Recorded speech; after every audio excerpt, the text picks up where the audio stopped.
وصفة الطمينة اللي لازم تكون في كل مناسبة تجي طرية وتقعد لأطول مدة طرية وبنينة وبنفس المذاق. ومديت لكم واحد السر صغير كيفاش الزبدة ما تطلعش فوق الطمينة وتجي كيما راهي في الصور. نبداو بالمقادير وطريقة التحضير. لهنا نحتاجو اي كيلة تحبوا تستعملوها استعملوها. البنات الاهم احكموا كيلة.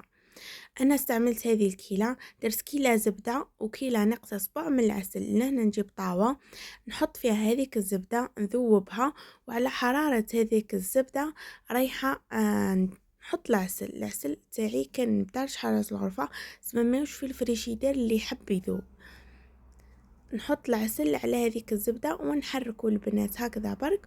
وبعد نجيب اي خلاط كهربائي متوفر عندكم في المنزل يا البنات، من لاشوار البرا ميكسر الطاس ميكسر، اي خلاط كهربائي نحتاجوه في هذه الوصفة. انا قلت لكم البنات كما انا درت غير بلاشوار. رايحه نحط العسل والزبدة بعد ما ذابوا في لاشوار، ونزيد لهم كمية من حلوى الترك ولا الكاكابيشو اللي رايحين تتحكموا فيها نتوما. وهذه الحاجة الزايدة ورايحين نزيدو شوي بنا برك في الطمينة تاعنا، تحبوا تضيفوها تحبوا لا.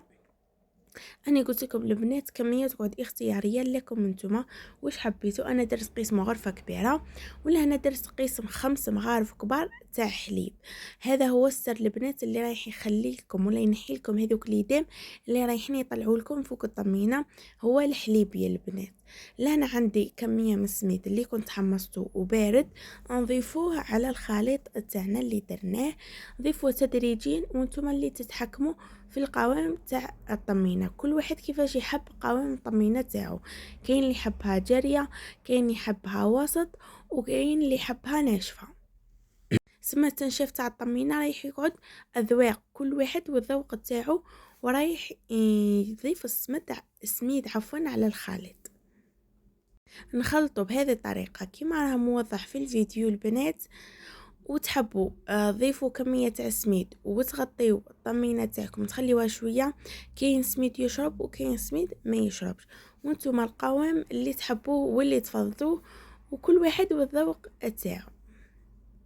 انا يحبست في هذا القوام البنات كيما راه موضح في الفيديو، ما يكون جاري بزاف وما يكون عاقد. حبست في هذا القوام، هذا هو القوام اللي يعجبني انا يا البنات. ونحطو له هنا في الطبسي.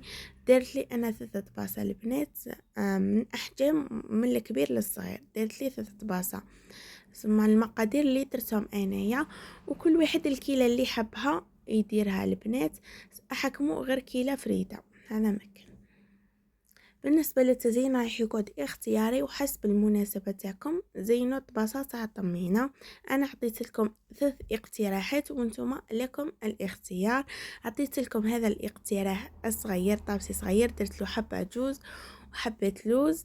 والاقتراح الثاني جبت مول تاع الوردة والقرفة ودرت هكذا طبعتها وردات في وسط الطابسي، وزدت لهم في الوسط حبيت تاع دراجي. تحصلت على هذا الشكل كيما دوك تشوفوه في الاخير كي نكملوا التشكيل تشوفوا على هذا الشكل البنات. وانتم ديروا واش تحبوا. التزيين دائما رايح يقعد اختياري، والجود بالموجود واش عندكم وحسب المناسبة تاعكم. وهذا هما الطبسي ثاني كيفاش جا. والطبسي الثالث ثاني درت له هذا الطابع تاع الدمعة نديره في القرفة، ومن بعد نطبع على شكل وردة بهذا الشكل كيما راه موضح في الفيديو البنات. نتحصل على وردة في وسط الطابسي، ومن بعد في الوسط تاعها كانوا عندي حبيبات تاع بيستاش درتهم، ومن البرا خلاص كانوا عندي حبيبات تاع اللوز درتهم. وانتم لكم الاختيار البنات واش كان متوفر عندكم واش كنتوا حابين. وهذه هي الوصفه تاعنا في الاخر. نتمنى ان شاء الله تكون نالت اعجابكم. وصفه الطمينه اللي بزاف بنينه وما تخطيناش في جميع مناسباتنا، مع 3 اقتراحات تاع تزيين بسيط وش كاين عندكم في الدار البنات، وتتحصلوا على ابان واروع طمينه البنات وتجي تهبل من ناحيه البنه ومن ناحيه الشكل ثاني. شوفوا البنات تقعد طريه تقعد بنفس القوام اللي حبيتوه انتم هذه الطمينه، ولي دمي يخرج لكم الفوق، وتتحصلوا على ابان واروع طمينه. تجي تهبل البنات جربوها، ما كمش رايحين تندموا على هذه الوصفه، خبيوها رايحين تلقاوها في اي مناسبه عندكم. فضلا وليس امرا الاشتراك في القناه، تفعيل زر الجرس هكذا بيوصلكم كل جديد على قناتي. جام وكومنتير بارتاج لحبيباتكم وصحاباتكم باش يتفاعل هذا الفيديو ويطلع. ما بقى لي غير نقولكم بسلامة في الفيديو الجاي ان شاء الله.